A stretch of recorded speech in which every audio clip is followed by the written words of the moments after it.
Hello everyone, और आप सब कैसे हैं? होप आप सब बढ़िया ही होंगे। अब जो है कार्बन और इट्स कंपाउंड और लास्ट जो है पीरियोडिक प्रॉपर्टी का चैप्टर रह गया है। तो आज जो है हम स्टार्ट कर रहे हैं कार्बन एंड इट्स कंपाउंड। देखिए, ज़्यादातर अगर हम अपने सराउंडिंग में देखें, there are the many things which is made up of carbon. काफ़ी फूड आइटम्स हैं, हम केमिकल्स यूज़ करते हैं, कुछ भी मैक्सिमम अगर हम चारों तरफ देखें तो मैक्सिमम सब कुछ जो है कार्बन से मिलकर बना है। ठीक है, अगर हम कार्बन देखते हैं एटमॉस्फेयर में तो वो एटमॉस्फेयर में 0.03% रहता है, और अर्थ क्रस्ट में अगर हम देखें तो वह उसकी परसेंटेज होती है 0.02%। और सारे लिविंग ऑर्गेनिज्म में मैक्सिमम जो है कार्बन प्रेजेंट होता है। अगर हम फ्यूल की बात करते हैं, वुड है, कोल है, चारकोल है, कोक है, पेट्रोलियम है, नेचुरल गैस है, बायोगैस है, ये सारी जो गैसेस होती हैं इन सब भी ये इसमें क्या रहता है, कार्बन। मतलब आप ये कह सकते हो कि मैक्सिमम आइटम जो होती हैं या हमारे सराउंडिंग्स में जितने भी फ्यूल्स हैं मैक्सिमम वो सब कार्बन से मेड अप ऑफ होते हैं। इससे अलावा देखिए, अगर हम बात करते हैं फ्री फॉर्म में कार्बन जो एग्जिस्ट करता है वो कैसे कर सकता है, जैसे कि डायमंड है, ग्रेफाइट है या फुलग्रीन है। और इससे अलावा अगर हम कंबाइंड स्टेट की बात करें तो कंपाउंड की फॉर्म में जैसे कार्बोनेट्स रहते हैं या हाइड्रोजन कार्बोनेट है, कार्बन डाइऑक्साइड है, ग्लूकोज की फॉर्म में एग्जिस्ट कर सकता है। ये तो जस्ट इसकी इंट्रोडक्शन हुई। अब हमारे पास जो उसका फर्स्ट टॉपिक स्टार्ट होता है चैप्टर का वो है बॉन्डिंग। देखिए, अगर हम बात करते हैं कार्बन की तो पीरियोडिक टेबल में कार्बन जो एलिमेंट है उसका एटॉमिक नंबर आता है 6। तो अब इलेक्ट्रॉनिक कॉन्फ़िगरेशन इसकी क्या हुई, मतलब कि हम जब इलेक्ट्रॉन को KLMn शेल में रखते हैं तो K शेल में आता है 2 इलेक्ट्रॉन और L शेल में आता है 4 इलेक्ट्रॉन। इसका मतलब कि आउटर मोस्ट शेल, मतलब जो उसके वैलेंस इलेक्ट्रॉन हैं वो कितने हैं, 4। या आप कह सकते हो उसके आउटर मोस्ट शेल में how many electrons are there, 4 electrons. तो अब इसका मतलब ये है, मैंने जस्ट बोला एटॉमिक नंबर 6, इलेक्ट्रॉनिक कॉन्फ़िगरेशन 2 और 4। अगर 4 है तो इसका मतलब वो 4 जो आउटर वाले हैं, बाहर वाले हैं, वो क्या है, उसके वैलेंस इलेक्ट्रॉन है। ठीक है, अब इसका मतलब देखिए क्या रहता है, एक रूल आपने सुना होगा, ऑक्टेट रूल। उसमें ये रहता है कि हर एक एलिमेंट क्या है अपने 8 इलेक्ट्रॉन अटेन करने के लिए क्या करता है, कोशिश करता है। और 8 इलेक्ट्रॉन के लिए वो क्या करता है, या तो लूज़ करता है या क्या करेगा, गेन करेगा कुछ इलेक्ट्रॉन, और ऐसा या क्या है, शेयर करता है। अब इस केस में क्या है, किस लिए करेगा, स्टेबिलिटी अटेन करने के लिए। अब यहाँ पर हमारे पास जब हम कार्बन की बात कर रहे हैं तो इसकी आउटर मोस्ट शेल में कितने हैं, 4 इलेक्ट्रॉन। तो ये भी क्या कर सकता है, स्टेबिलिटी अटेन करने के लिए या तो 4 इलेक्ट्रॉन गेन करेगा। अगर 4 इलेक्ट्रॉन गेन कर लेगा तो आउटर मोस्ट शेल में कितने हो जाएंगे, 8। ऑक्टेट रूल जो है वो फुलफिल हो जाएगा। और अगर ये 4 इलेक्ट्रॉन लूज़ कर दे तब भी क्या है, सी कॉन्फ़िगरेशन कितनी रह जाएगी, 2। तब भी हम इसको स्टेबल बोलेंगे। मतलब या तो 8 होने चाहिए या 2। जितने भी नोबल गैस के एलिमेंट्स हैं उनका जो है हम बोलते हैं कि आउटर मोस्ट शेल में 8 इलेक्ट्रॉन होते हैं। सिर्फ हीलियम जो होता है वो एक्सेप्शनल है, तो इसलिए हम हीलियम की वजह से कि उसका 2 है तो इसलिए यहाँ पर मैंने 2 को भी कंसीडर किया स्टेबल। अब आप देखिए, जब हम यहाँ पर बात कर रहे हैं तो समझिएगा, हम कह रहे हैं कि यहाँ पर 4 इलेक्ट्रॉन है, तो इसका मतलब या तो वो 4 इलेक्ट्रॉन गेन करे, 8 इलेक्ट्रॉन हो जाए, या 4 इलेक्ट्रॉन वो लूज़ करे जिससे वो स्टेबल हो जाए, या थर्ड ऑप्शन ये रहता है कि वो शेयर करे किसी और एटम के साथ। अब इस केस में क्या है, वो 4 इलेक्ट्रॉन गेन नहीं कर सकता क्योंकि आउटर मोस्ट शेल में देखिए, अब यहाँ पर टोटल इलेक्ट्रॉन जिससे कॉन्फ़िगरेशन मैंने बोली वो है 6 प्रोटॉन। तो 6 प्रोटॉन को 10 इलेक्ट्रॉन जो है, अगर वो 4 इलेक्ट्रॉन गेन कर लेगा तो 10 हो जाएंगे इलेक्ट्रॉन, और प्रोटॉन है 6। तो 6 प्रोटॉन को 10 इलेक्ट्रॉन होल्ड करना डिफ़िकल्ट होता है। सो कार्बन जो है 4 इलेक्ट्रॉन गेन नहीं कर पाएगा क्योंकि प्रोटॉन को इलेक्ट्रॉन होल्ड करना डिफ़िकल्ट रहता है। अगर क्या है, इलेक्ट्रॉन 4 लूज़ करने हैं तो उसके लिए उसको बहुत ज़्यादा अमाउंट ऑफ एनर्जी चाहिए, जो भी रिक्वायर वो उसके पास नहीं होती। तो इसलिए बेसिकली कार्बन क्या करता है, 4 इलेक्ट्रॉन शेयर करता है स्टेबिलिटी अटेन करने के लिए। और जब वो 4 इलेक्ट्रॉन शेयर करता है तो तब क्या है, कोवलेंट बॉन्ड बनता है। तो अब ये देखिए, 4 इलेक्ट्रॉन जब वो शेयर करेगा तो बॉन्ड कौन सा बनेगा, कोवलेंट बॉन्ड। सो इसका मतलब कि कार्बन को कितने चाहिए, 4 इलेक्ट्रॉन चाहिए to attain the stable configuration. तो इसका मतलब जो इसकी वैलेंसी होगी वो क्या होगी 4। और हम इसको क्या बोलते हैं कि जब 4 आउटर मोस्ट शेल में इलेक्ट्रॉन है और वैलेंसी 4 है तो ये कैसा होता है टेट्रावेलेंट। टेट्रा रिप्रेजेंट करता है 4 को, और वैलेंट जब वर्ड आता है वो शो करता है उसकी वैलेंसी 4। कोवलेंट बॉन्ड की जो फॉर्मेशन होती है, अगर हम फॉर्मेशन देखें तो वो क्या होती है, bond formed by sharing of electron. की कोवलेंट बॉन्ड कब बनता है, इलेक्ट्रॉन को शेयर करने से। शेयरिंग अगर देखिए मैंने ये चीज़ आपको बोली कि यहाँ पर कोवलेंट बॉन्ड की फॉर्मेशन हुई, और इसलिए मैंने कहा कि वैलेंसी 4 थी और टेट्रा वैलेंट था। देखिए अब इसके बाद जो है अगर हम बात करते हैं कि अगर कोई भी दो एटम 1 पेयर ऑफ इलेक्ट्रॉन, मैं दोबारा बोल रही हूँ 1 पेयर ऑफ इलेक्ट्रॉन मतलब 2 इलेक्ट्रॉन, 1 पेयर का मतलब है 2 इलेक्ट्रॉन, अगर वो शेयर करते हैं तो बॉन्ड बनता है सिंगल। अगर वो 2 पेयर ऑफ इलेक्ट्रॉन मतलब टोटल इलेक्ट्रॉन कितने हो गए 4, तो तब बॉन्ड क्या बनेगा डबल। और अगर वो शेयर करते हैं 3 इलेक्ट्रॉन मतलब टोटल इलेक्ट्रॉन आप काउंट कर सकते हैं, हम एग्जांपल देखेंगे वो होंगे 6, तो बॉन्ड बनेगा ट्रिपल। अगर 1 पेयर करेंगे तो सिंगल, 2 पेयर करेंगे तो डबल, 3 इलेक्ट्रॉन पेयर करेंगे तो कितना होगा ट्रिपल बॉन्ड बनेगा। अब आप एग्जांपल देख लीजिए।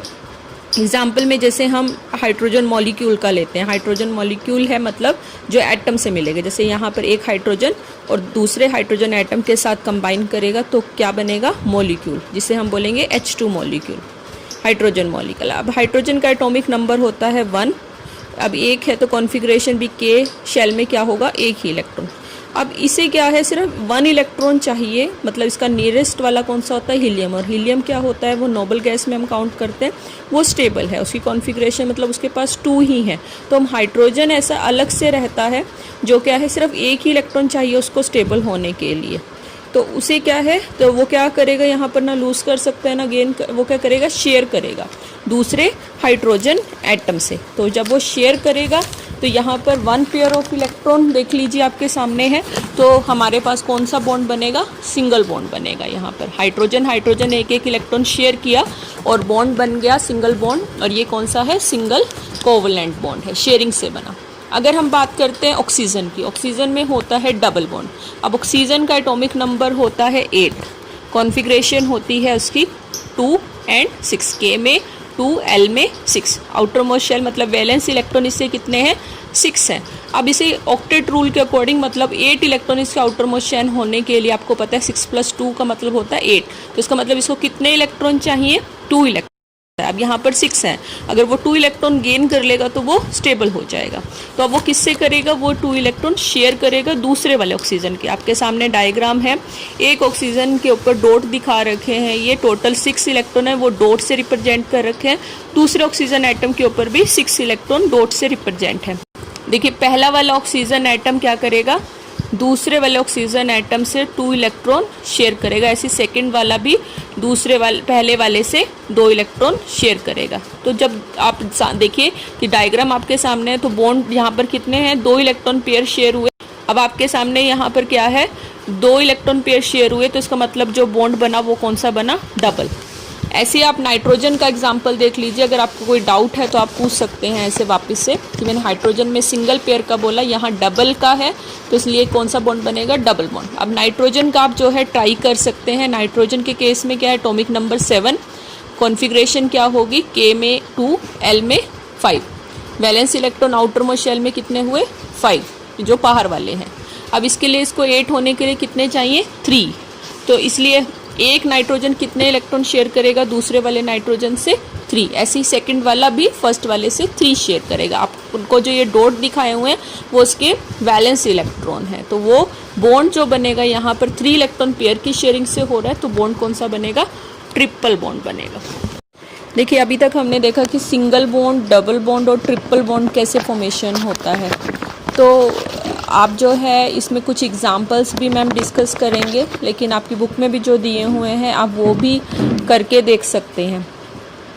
अगर कुछ ना समझ में आए तो आप पूछ सकते हैं। अगर देखिए हम इलेक्ट्रॉन डॉट स्ट्रक्चर को थोड़ा और समझें तो ये जो मैंने रिप्रेजेंटेशन डॉट से या हम इसे क्रॉस से करते हैं, तो इसमें क्या होता है इलेक्ट्रॉन डॉट स्ट्रक्चर का आपको कई बार ये अलग से भी पूछ लिया जाता है कि इलेक्ट्रॉन, आपको एग्जांपल दिया जाएगा और इलेक्ट्रॉन डॉट स्ट्रक्चर ड्रा करके आपको पूछा जाता है। तो ये हमको एक पिक्चर देता है बॉन्डिंग की मॉलिक्यूल के अंदर जो प्रेजेंट है, कि जो शेयर्ड इलेक्ट्रॉन पेयर होते हैं दो एटम्स के बीच में और एक मॉलिक्यूल बनता है, उसकी हमको एक प्रॉपर पिक्चर प्रोवाइड करता है। और इसको हम डिफ़ाइन करते हैं कि इट प्रोवाइड, या हम इसकी डिस्क्रिप्शन ऐसे दे सकते हैं कि it provide a picture of bonding in molecule in term of shared pair of electron and octet rule. मतलब क्या, जब दो एटम जो हैं इलेक्ट्रॉन को शेयर कर रहे हैं और वो ऑक्टेट रूल को फॉलो कर रहे हैं, तो उनके बीच में जो बॉन्ड बन रहा है, तो जैसे हम सिंगल बॉन्ड देखा, डबल है, ये ट्रिपल है, तो वो जो चीज़ हमें रिप्रेजेंटेशन मिल रही है हम उसे इलेक्ट्रॉन डॉट स्ट्रक्चर बोलते हैं। आप एग्जाम्पल पे जैसे हमने हाइड्रोजन का देखा, ऑक्सीजन का देखा, नाइट्रोजन का देखा, ऐसे ही आपको क्या F2 का आप ले सकते हो। फ्लोरीन का जैसे है, तो फ्लोरीन में क्या रहता है, एटॉमिक नंबर उसका 9 है, तो आउटर मोस्ट शेल में उसके कितने इलेक्ट्रॉन होंगे आप ये चेक कर सकते हो कि एक ही इलेक्ट्रॉन मतलब 7 इलेक्ट्रॉन होंगे। तो इसका मतलब कि अगर आप फ्लोरीन ले रहे हैं तो उसमें देखिए कि आउटर मोस्ट शेल में जो है 7 है, लेकिन जब आप रिप्रेजेंट करोगे उससे डॉट स्ट्रक्चर में तो आपको 7 इलेक्ट्रॉन दिखाने हैं बाय डॉट, या आप क्रॉस दिखा सकते हो। तो इनके बीच में भी क्या है, एक फ्लोरीन को अब आप देखिए एक सिंगल डॉट रह जाता है, तो वो एक फ्लोरीन क्या है दूसरे वाले फ्लोरीन से वो एक इलेक्ट्रॉन को शेयर कर लेती है और ऐसे सेकंड वाली फर्स्ट से इलेक्ट्रॉन को शेयर करती है, जिससे क्या है सिंगल बॉन्ड बनता है। तो आप इसमें कुछ और एग्जांपल भी करके देख सकते हैं। अब देखिए अगर हम कार्बन डाइऑक्साइड का एग्जांपल देखते हैं, तो अब यहाँ पर क्या है, अभी तक हमने सिंगल मतलब दो एटम थे वो कंबाइन करके सिंगल, डबल या ट्रिपल बना रहे थे। अब कार्बन डाइऑक्साइड का जो है थोड़ा सा आप आगे आप समझिए कैसे होता है। अब एक कार्बन है और दो मतलब टोटल एटम कितने हैं, 3 एटम हैं, 3 एटम हैं। अब एटॉमिक नंबर कार्बन का होता है 6 और कॉन्फ़िगरेशन के की होते हैं 2 इलेक्ट्रॉन और आउटर मोस्ट इसके होते हैं 4 इलेक्ट्रॉन, मतलब आप बोल सकते हो 2 और 4, के में 2, एल में 4। अब वैलेंस इलेक्ट्रॉन हमने ऑलरेडी बोला कार्बन के कितने होते हैं 4। तो आपने क्या करना है, फर्स्ट कार्बन के 4 इलेक्ट्रॉन जो हैं वो एज सच जो है आप दिखाओगे उसको डॉट से, 2 इलेक्ट्रॉन एक साइड और 2 इलेक्ट्रॉन, आप डायग्राम में भी चेक कर सकते हो, 2 इलेक्ट्रॉन एक साइड दिखाए हैं। अब आप देखिए ऑक्सीजन कितनी है इसके साथ, 2। अब वो ऑक्सीजन एक ही कार्बन के साथ अटैच है, बॉन्डिंग कर रखी है, तो आप पहले उसका सिंपल स्केलेटल स्ट्रक्चर बनाएंगे। जब आपको इलेक्ट्रॉन डॉट स्ट्रक्चर आपने मतलब एक कार्बन सेंटर में डालिए और 2 ऑक्सीजन को साइड में ड्रा कीजिए। अब उसके बाद जैसे कार्बन का हमने बोला फर्स्ट उसके 4 हैं, तो हमने 2 डॉट जो है जो 4 इलेक्ट्रॉन हैं वो शो कर दिए बाय 2 आपके सामने 2 डॉट से हमने शो किया हुआ है। अब उसके बाद ऑक्सीजन जो आपने दोनों साइड पर मेंशन की है, अब ऑक्सीजन का एटॉमिक नंबर होता है 8 और उसके आउटर मोस्ट शेल में उसका कॉन्फ़िगरेशन ही देख लीजिए पहले, 2 और 6, मतलब आउटर मोस्ट शेल में कितने हैं 6, वैलेंस इलेक्ट्रॉन कितने हैं 6। तो बाय जो 6 इलेक्ट्रॉन है हम उसको भी डॉट से या क्रॉस से हम शो करेंगे। तो अब आपने क्या करना है कि ऑक्सीजन के ऊपर 6 इलेक्ट्रॉन 6 डॉट, मतलब आपके सामने ये ड्रा किया हुआ स्ट्रक्चर जो टोटल है 2 ऊपर दिखाई हैं और दोनों जो हैं उसके ओरिजेंटल साइड पर पोजीशन पर आप देख लीजिए 2 डॉट दिखा रखी हैं। ऐसे ही दोनों ऑक्सीजन पर आप दिखाएंगे। अब आप देखिए यहाँ पर बॉन्ड कौन सा बनता है, कई बार ये पूछा जाता है कि कौन सा बॉन्ड होता है। अब देखिए कि फर्स्ट आप ये देख लीजिए कार्बन ही की सेंटर वाले की बात कर लेते हैं। कार्बन जो है उसके पास अगर आप लेफ्ट हैंड साइड देखोगे तो 2 डॉट्स हैं, तो वो 2 इलेक्ट्रॉन जो है उसको कितने की नीड है टोटल, उसे जो टोटल है यहाँ पर मैंने पहले ही कहा था कि वो क्या करता है 4 इलेक्ट्रॉन जो है वो यहाँ पे क्या कर रहा है, शेयर कर रहा है। तो पहली जो सेंटर वाली कार्बन है वो एक साइड वाली जो लेफ्ट वाली ऑक्सीजन है उससे 2 इलेक्ट्रॉन शेयर करता है और ऐसे ही राइट वाली ऑक्सीजन से 2 इलेक्ट्रॉन शेयर करता है। आप टोटल काउंट कर लीजिए, ऑक्सीजन के 2 हैं लेफ्ट हैंड साइड, कार्बन के 2 हैं, टोटल हो गए 4। समझना ऐसे ध्यान से। ऐसे ही राइट हैंड साइड कार्बन के 2 हैं, ऑक्सीजन के 2 हैं, तो वहाँ भी 4, तो टोटल कितने हो गए कार्बन के 8 हो गए। ऐसे ही फर्स्ट जो लेफ्ट हैंड साइड वाली ऑक्सीजन है वो 2 इलेक्ट्रॉन शेयर करती है कार्बन से, तो वो भी अपने जो कॉन्फ़िगरेशन है वो कंप्लीट करती है। ऐसे ही राइट वाली, तो बॉन्ड कौन सा बनेगा, 2 इलेक्ट्रॉन पेयर की शेयरिंग से हो रहा है, तो बॉन्ड कौन सा बनता है, डबल बॉन्ड। कार्बन जो है ऑक्सीजन, दोनों ऑक्सीजन के साथ डबल बॉन्ड बनाता है, ये चीज़ आपको पता होनी चाहिए। ऐसे ही अगर आप CH4 का देखें तो यहाँ पर क्या होता है, कार्बन के आपके सामने कितने 4, तो आप 4 डॉट डालोगे। फ्लोरीन के कितने हैं टोटल 7 इलेक्ट्रॉन हैं, तो आप 7 डॉट डालोगे। एक कार्बन जो है एक एक इलेक्ट्रॉन एक एक फ्लोरीन से शेयर करेगा। तो आप सामने आपके स्ट्रक्चर है, तो एक कार्बन जब एक एक इलेक्ट्रॉन एक एक फ्लोरीन से शेयर कर रही है तो टोटल जो है आप ऊपर नीचे और लेफ्ट राइट दोनों साइड पर देखिए, तो टोटल कार्बन के आप सेंटर वाले के काउंट कर सकते हो, तो वो कितने हो जाते हैं 8। तो मतलब कार्बन की कॉन्फ़िगरेशन स्टेबल। ऐसे ही 1 फ्लोरीन जो है एक इलेक्ट्रॉन शेयर करती है एक कार्बन से। टोटल 4 फ्लोरीन जो है वो भी एक एक इलेक्ट्रॉन जब शेयर कर रही हैं तो टोटल हर एक फ्लोरीन जो है अपनी कॉन्फ़िगरेशन स्टेबल कंप्लीट करती हैं, एक्वायर करती हैं। तो ये सारा है, ये आप बाय प्रैक्टिस ही समझोगे, अपने हाथ से आप ड्रा कीजिए तो then you will understand more. और लास्ट जो आज का टॉपिक है वो है फिजिकल प्रॉपर्टी। देखिए फिजिकल प्रॉपर्टी अगर हम ऑर्गेनिक कंपाउंड या कार्बन कंपाउंड्स की लेते हैं एज़ कम्पेयर टू, देखिए लास्ट पिछले जो चैप्टर था हमने उसमें आयनिक कंपाउंड की बात की थी, अभी यहाँ पर क्या है, अभी कार्बन कंपाउंड की बात हो रही है। तो यहाँ पर इनका अगर हम डाटा आपके सामने एक टेबल दिया हुआ है तो इनका मेल्टिंग पॉइंट और बॉइलिंग पॉइंट जो होता है आयनिक कंपाउंड के कंपैरिजन काफ़ी ही कम होता है, लो होता है। अगर कम है इसका मतलब मेल्टिंग पॉइंट क्या होता है कि एक ऐसा टेम्परेचर जिस पे कोई भी चीज़ जो है या अगर कोई हम यहाँ पर जैसे कार्बन कंपाउंड की बात करें तो मेल्टिंग पॉइंट का मतलब होता है मेल्ट होना, वो टेम्परेचर जिस पे कोई भी चीज़ जो है पिघल जाती है, मेल्ट हो जाती है। और बॉइलिंग पॉइंट मतलब जिस पे बॉयल, ऐसे इसकी डेफिनेशन अलग बोली जाती है, मैंने सिंपल लेमैन डेफिनेशन बोली है। अब इसमें क्या होता है कि हम बोलते हैं कि इनका मेल्टिंग पॉइंट और बॉइलिंग पॉइंट लो है, तो इसका मतलब जब लो है तो इसका मतलब कि फोर्स ऑफ अट्रैक्शन जो 2 एटम्स को बाइंड अप करके रखती है, जिससे क्या है, अगर तो कम है इसका मतलब है कि वहाँ फोर्स ऑफ अट्रैक्शन वीक है, स्ट्रॉन्ग नहीं है। इस वजह से क्या होता है, जैसे आप टेम्परेचर दोगे इन कार्बन कंपाउंड्स को तो ये जल्दी ही क्या है, अगर सॉलिड है तो लिक्विड में कन्वर्ट हो जाएंगे, लिक्विड है तो वेपर में कन्वर्ट हो जाएंगे। मतलब इस वजह से हम इसका मेल्टिंग पॉइंट और बॉइलिंग पॉइंट कम बोलते हैं कि फोर्स ऑफ अट्रैक्शन यहाँ पर स्ट्रॉन्ग नहीं है। और दूसरी बात आपको समझनी है कि ये कंडक्टर ऑफ, ये कैसे होते हैं, नॉन कंडक्टर होते हैं, मतलब इलेक्ट्रिसिटी ये कंडक्ट नहीं कर सकते क्योंकि ये आयंस नहीं दे सकते हैं। तो इसलिए हम इसको बोलते हैं कि इलेक्ट्रिसिटी ये नहीं कंडक्ट करेंगे। एटलीस्ट इतना आपको पता होना चाहिए। तो ये आज का टॉपिक सिर्फ इतना है, बाकी नेक्स्ट वाले वीडियो में करेंगे।